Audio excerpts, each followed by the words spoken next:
चांद सूरज जब तक रहे हिंदुस्तान कायम रहे और एकता कायम रहे कि हिंदुस्तान एक ऐसी जगह है इंडिया जहां हम लोग हिंदू मुसलमान सब एकता से रहते हैं।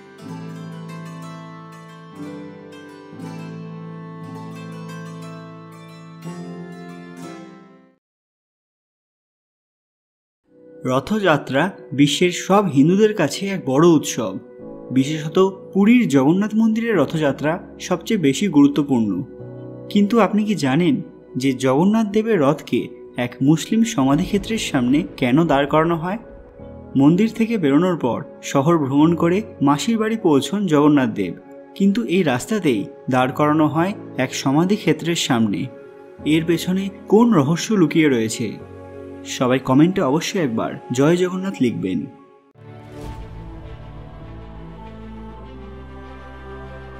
সকলকে পুরাণ কথা নতুন একটি ভিডিওতে স্বাগত। আজকে আপনারা জানবেন কেন জগন্নাথ দেবের রথকে এক মুসলিম সমাধিক্ষেত্রের সামনে দাঁড় করানো হয়। ভিডিওতে এগোনোর আগে আপনি যদি আমার চ্যানেল নতুন হয়ে থাকেন তাহলে চ্যানেলটিকে সাবস্ক্রাইব করে পাশের বেল আইকনে ক্লিক করতে ভুলবেন না, কারণ আমরা সবার প্রথমে এই ধরনের দরকারি আপডেট নিয়ে আসি। এটা তো আপনারা সকলেই জানেন যে প্রতি বছর পুরীতে জগন্নাথ দেবের রথযাত্রা উৎসব পালন করা হয়। দেশ বিদেশ থেকে বহু ভক্তের সমাগম ঘটে এই রথযাত্রায়। জগন্নাথ, বলরাম, সুভদ্রা তিনজনের তিনটি রথ মাসির বাড়ি অর্থাৎ গুন্ডিচা দেবীর মন্দিরের উদ্দেশ্যে রওনা হয়। কিন্তু এই যাত্রায় রথগুলিকে দাঁড় করানো হয় এক ইসলাম সমাধিক্ষেত্রের সামনে। কিন্তু কেন? আমরা জানি যে ভগবান তার ভক্তদের মধ্যে কোনো ভেদাভেদ রাখেন না। যে তাকে ভক্তিভরে স্মরণ করে ভগবান তার ওপর সর্বদা কৃপাদৃষ্টি বর্ষণ করেন। এমনই একটি বিখ্যাত কাহিনী প্রচলিত রয়েছে যা জানলে আপনারা চমকে উঠবেন। ভগবান জগন্নাথের এক অনন্য ভক্ত ছিল একজন মুসলিম, তার নাম ছিল শালবেগ। তখন ভারতে মুঘলদের শাসন চলছে। সেই মুঘল সেনাতে কাজ করত শালবেগ। তার মাতা হিন্দু ছিলেন কিন্তু পিতা মুসলিম, সে কারণে শালবেগ ইসলাম ধর্মকেই মানতেন। এক ভয়ানক যুদ্ধ চলাকালীন শালবেগ মাথায় গুরুতর আঘাত পায়। চোট পাওয়ার জন্য তার মাথায় বড় গর্ত হয়ে যায়। অনেক বৈদ্য আর হাকিমদের দেখিয়েও তার মাথার ক্ষতচিহ্ন কোনোভাবে ঠিক করা যায় না।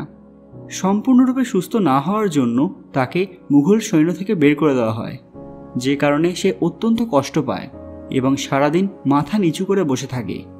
ছেলের এই দুরাবস্থা তার মা আর সহ্য করতে পারে না। তিনি তার পুত্রকে জগন্নাথ দেবকে স্মরণ করতে বলেন, এতে সব সমস্যা দূর হয়ে যাবে। সেই দিনের পর থেকে শালবেগ ভগবান জগন্নাথের আরাধনা করতে থাকে। ধীরে ধীরে এই ভক্তির জন্য সে মানসিক শান্তি পায় এবং জীবনে এগিয়ে যাওয়ার শক্তি লাভ করে। একদিন ঘুমের মধ্যেই সে স্বপ্নে দেখতে পায় যে স্বয়ং জগন্নাথ দেব তার সামনে এসেছেন এবং তার মাথার ক্ষত ঠিক করার জন্য একটি বিভূতি প্রদান করছেন। সেটা নিজের মাথায় লাগাতেই শালবেগের ঘুম ভেঙে যায়। সে বুঝতে পারে এটা একটা স্বপ্ন ছিল, কিন্তু কৌতূহলবশত নিজের মাথায় হাত রাখতেই চমকে ওঠে। দেখে যে তার মাথার ক্ষতচিহ্ন আর নেই। সে আর দেরি না করে জগন্নাথ মন্দিরের উদ্দেশ্যে রওনা দেয়। প্রভুর দর্শন করতে উৎসুক হয়ে ওঠে। ভগবানের জয় জয়কার করতে করতে মন্দিরে প্রবেশ করতে গেলে তাকে বাধা দেওয়া হয়। যেহেতু হিন্দু ছাড়া কাউকে জগন্নাথ মন্দিরে প্রবেশ করতে দেওয়া হতো না, সে কারণে তাকেও আটকানো হয়। তখন সে মন্দিরের বাইরে বসেই ভগবানের ভক্তি করতে থাকে। সে সবাইকে বলে যে যদি আমার মনে প্রকৃত ভক্তি থাকে তাহলে ভগবান অবশ্যই আমার কাছে আসবেন। কিছুদিন পরেই শালবেগের মৃত্যু হয়। কিন্তু এখানেই শেষ নয়, ঘটে এক অলৌকিক ঘটনা। জগন্নাথ মন্দির থেকে গুন্ডিচা মন্দির যাওয়ার রাস্তায় তার সমাধিক্ষেত্র বানানো হয়েছিল। তার মৃত্যুর কিছু মাস পর যখন জগন্নাথ দেবের রথযাত্রা বের হয়, তখন হঠাৎই সেই সমাধিক্ষেত্রের সামনে এসে জগন্নাথ দেবের রথ থেমে যায়। সব ভক্তরা হাজার চেষ্টা করেও রথকে নড়াতে পারলেন না। সবাই খুব চিন্তায় পড়লেন কিভাবে রথকে নিয়ে যাওয়া যাবে। মন্দিরের কোনো পুরোহিত কোনো কিছুই করতে পারলেন না। তখন কোনো একজন ব্যক্তি সবাইকে শালবেগের ভক্তির ঘটনা শোনালেন, কিভাবে তিনি জগন্নাথ দেবকে স্বপ্নে দেখতে পেয়েছিলেন। একজন মুসলিম হয়েও সারা জীবন ভক্তি ভরে জগন্নাথ দেবকে ডেকেছেন। এরকমই ভক্তের কাহিনী সবাইকে শোনালেন। রাজার কথা মতো যখন সবাই শালবেগের নাম জয় জয়কার করতে লাগলো, তখন হঠাৎই সেই রথ আবার চলতে থাকে। সেই সময় থেকে আজ পর্যন্ত রথযাত্রার সময় যখন জগন্নাথ দেবের রথ গুন্ডিচা মন্দির নিয়ে যাওয়া হয়, সেই রাস্তায় শালবেগের সমাধির সামনে কিছুক্ষণ দাঁড় করানো হয়। বন্ধুরা, এটাই হচ্ছে প্রকৃত ভক্তি। এখানে জাতি, বর্ণ, ধর্ম নির্বিশেষে এক ইতিহাস সৃষ্টি হয়েছিল। প্রভুর কাছে সব ভক্তই সমান, সে যে ধর্মেরই হোক না কেন।